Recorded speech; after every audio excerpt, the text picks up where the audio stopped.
real name is John Rogan. I haven't stolen a piece of jewelry in 15 years. What are your plans now? Well, no one believes me, but the police are chasing the wrong man. Someone's got to start chasing the right one. Let me do something to help you. This movie was one of the few where my grandfather actually shot half of it on location in the south of France. The other part was shot at Paramount. And I think to his credit, you would never know that it was half and half because everything blended so well. Everything was so planned out before. Every shot was so planned out. So by the time it came down to him actually shooting, to him the picture had already been made.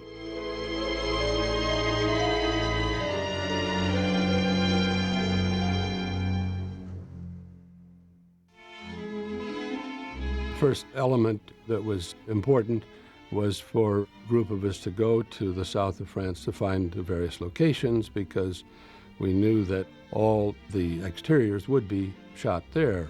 So early on in the spring, I think it was sometime in March, Herbie Coleman, the second unit director, and Bob Burks, the cinematographer, Mac Johnson, our production designer, and I made the trip to Paris and then on down to Cannes and toured the whole area around the south of France, looking for various locations. We had not planned to shoot any interiors there, though we did do a little filming in the Carlton Hotel.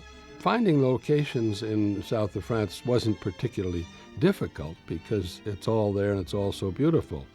The only one exception that I keep recalling is that we were looking for the house where Cary Grant would be living. And we found just a spectacular place, we thought, not far out of Cannes, just a couple of miles, and situated on a bluff that overlooked the Mediterranean. It was absolutely gorgeous, and the view was spectacular. But when Hitch came a couple of months later, and we started showing him all the places we'd seen, we took him up to this spot, and that morning it was fogged in so heavily we couldn't find the gate posts of the estate. So Hitch wouldn't even get out of the car. So we never went back to look at it again, even in good weather. So he says, no. Then we went off in another direction and took another house up in the hills.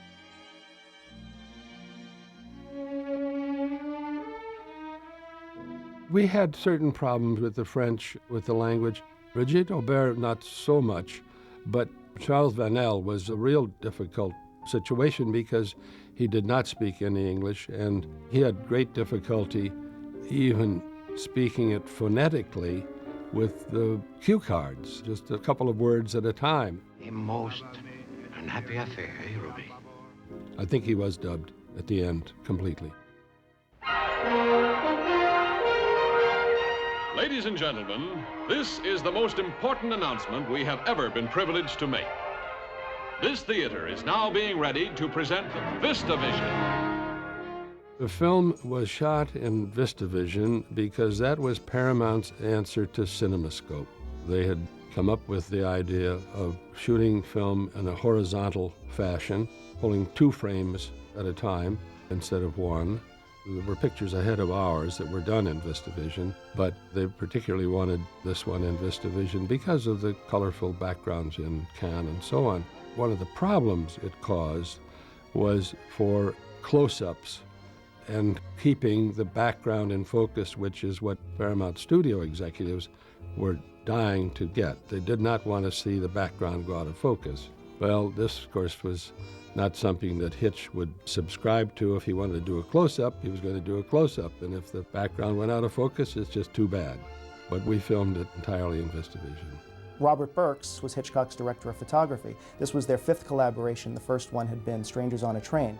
And by this time, they really were working very well together. Robert Burks knew exactly what Hitchcock wanted, and in composing the frames and in lighting To Catch a Thief, he did such a wonderful job that he was recognized and won the Academy Award for Best Color Cinematography.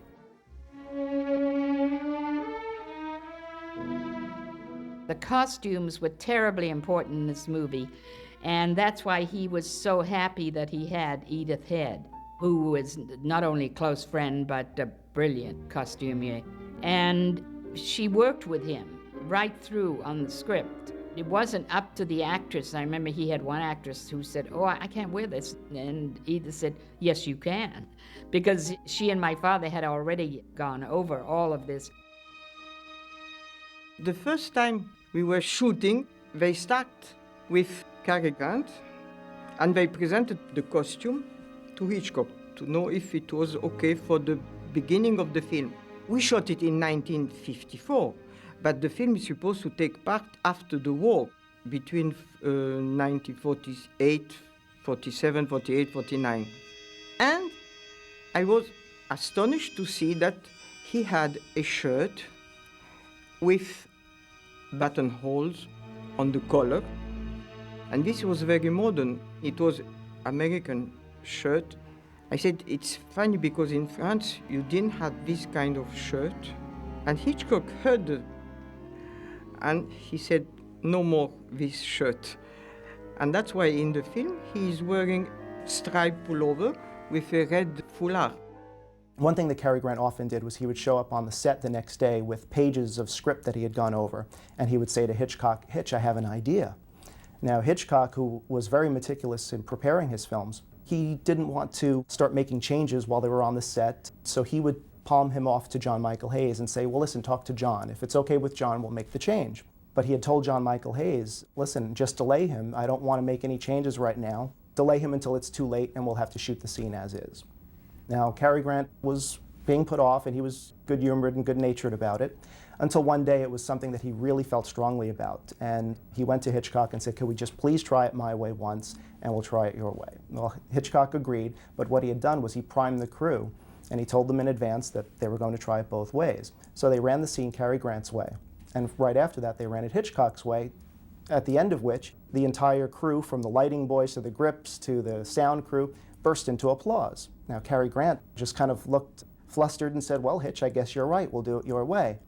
Later on, he told him that he had primed the crew, but he was good-natured.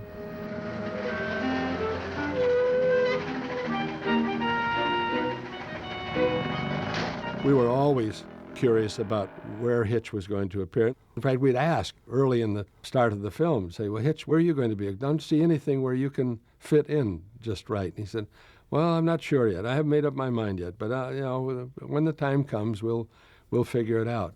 But I suspect that he always had a notion about where he would show up. But it was always fun. I used to really enjoy, and my sisters did too, waiting to see where my grandfather would show up in his films. Once the television series was on, my grandfather became very recognizable as a director, and my sisters and I would be driving in the car with him, and people would be in the car next to us and would look over at him and smile and wave, and he would say to us, "Are those friends of yours?" just as a joke. So he got to the point where he really was so recognizable, but was always so gracious to anyone who came up to him. I think my grandmother was such a strong force to my grandfather, both professionally and emotionally.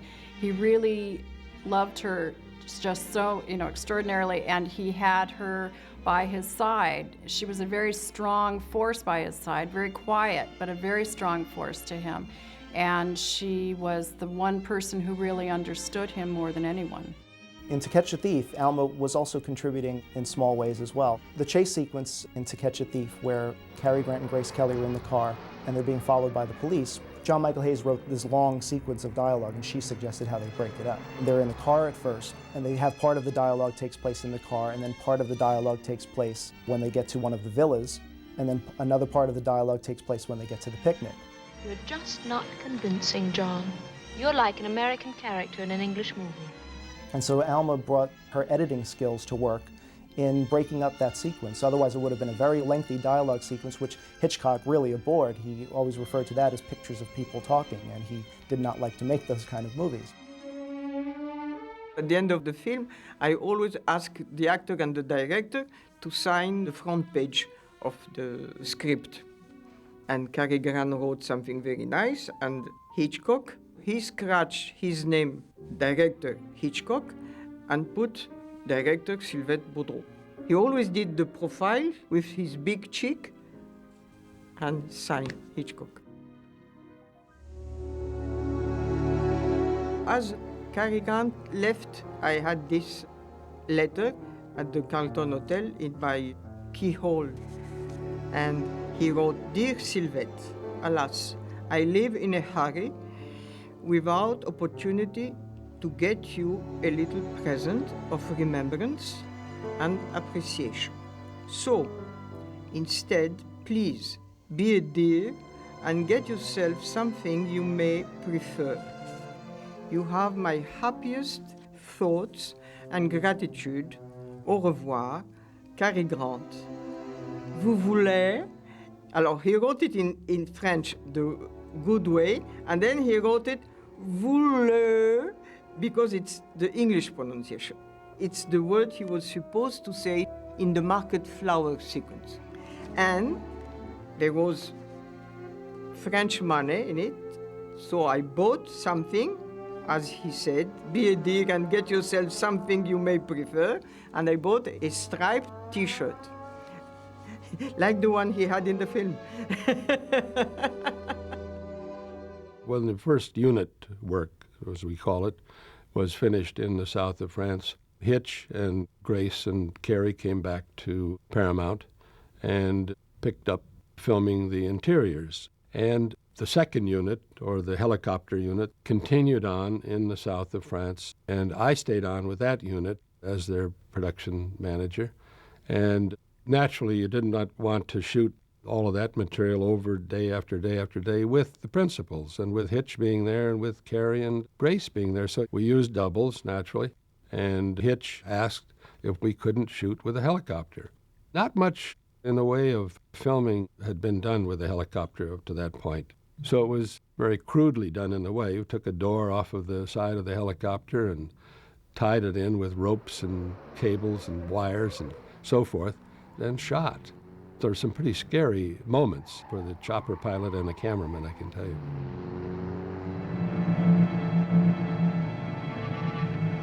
John Michael Hayes had an ending that he wanted to use, where they would return to the picnic location, and they're kissing, and they're not really paying attention to anything except each other. And the car suddenly begins to roll forward, and they continue kissing. Finally, Grace says, "John," "Yes, dear," he says.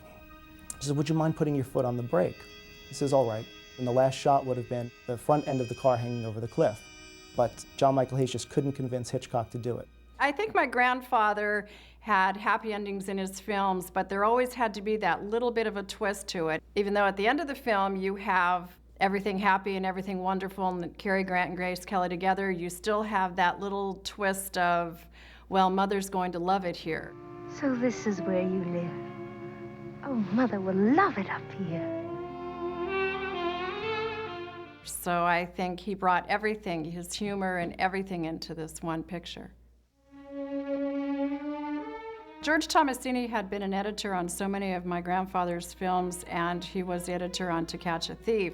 And he was so wonderful in the way that the story could be told from the different cuts. For an example, the kissing scene in the hotel room with Cary Grant and Grace Kelly, and cutting to the fireworks and cutting back to them and going back in such a way that you didn't need to see them kissing the whole time. In those days, you really could not show sexuality on the screen like you can today. So in the case of the hotel room scene, you knew what was going on, but all you had to see was them kissing and then the shot to the fireworks and then back again. And you got the story just as well as if you had been watching them just going at it the whole time. After they had filmed it, and Hitchcock submitted the film to get approval from the Production Code Administration, by this time Jeffrey Sherlock was in charge. And Jeffrey Sherlock saw the scene and cautioned that we have to cut before Cary Grant leans Grace Kelly into the sofa. And Hitchcock saw it and was not about to change anything. And he told his editor, George Tomasini, not to touch a frame of the picture. What he had them do instead was he had his composer, Lynn Murray, compose something which was a little less suggestive, a cue of music which was a little more comedic, and they got away with it.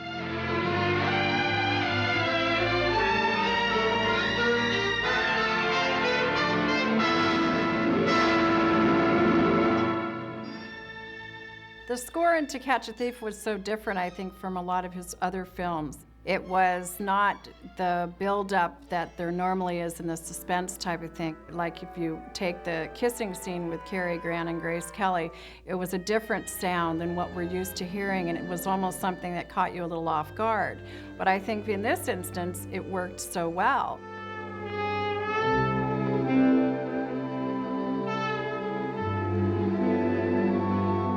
The composer on To Catch a Thief was Lynn Murray, and he was actually instrumental in introducing my grandfather to Bernard Herrmann, who worked on his subsequent movies.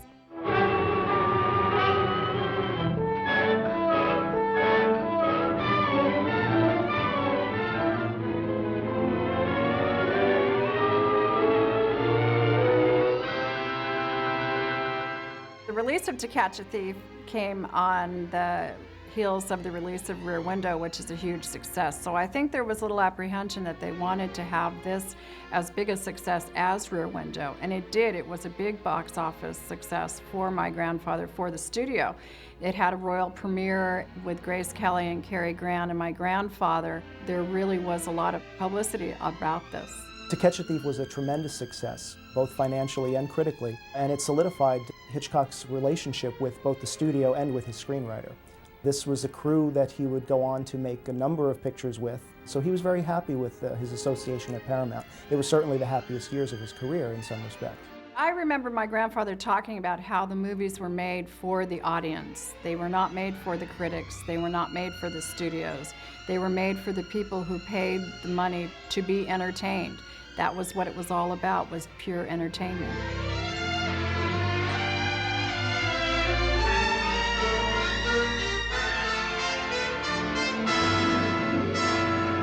Tell me, what do you get a thrill out of most? I'm still looking for that one.